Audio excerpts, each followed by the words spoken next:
Mga kapatid, madalas na ikinakabit sa mainit na panahon ang weather phenomenon na El Nino. Sa simple pong pagpapaliwanag, ang El Nino ay ang hindi pangkaraniwang pag-init ng tubig sa isang bahagi ng Pacific Ocean. Sa Pilipinas, nararanasan yan kapag ang trade winds o yung hangin sa karagatang Pasifiko ay humihina at humahampas eastward. Ang resulta po niyan, nadadala ng hangin ang karamihan sa mainit na tubig papunta po sa atin.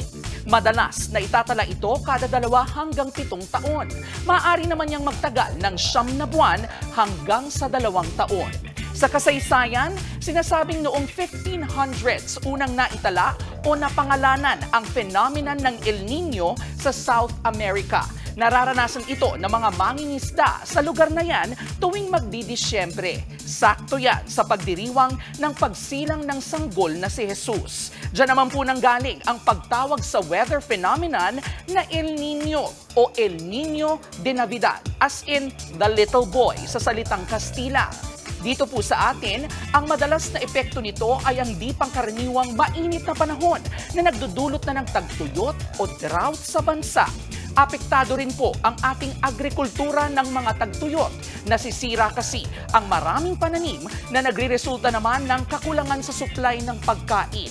Sa pagbaba ng food supply, tumataas naman ang demand sa mga ito na ang madalas na resulta, pagtaas sa presyo. Mga kapatid, sa lahat ng ito, sabi po ng mga eksperto, mahalagang nalalaman natin ang epekto ng El Nino. Mainam na alam natin ang gagawin tuwing mararanasan ng mga epekto ng pabago-bagong panahon.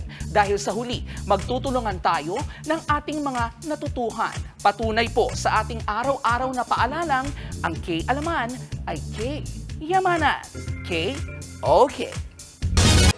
Mga kapatid, ito po ang inyong K-Alaman Queen, Kalad Karen.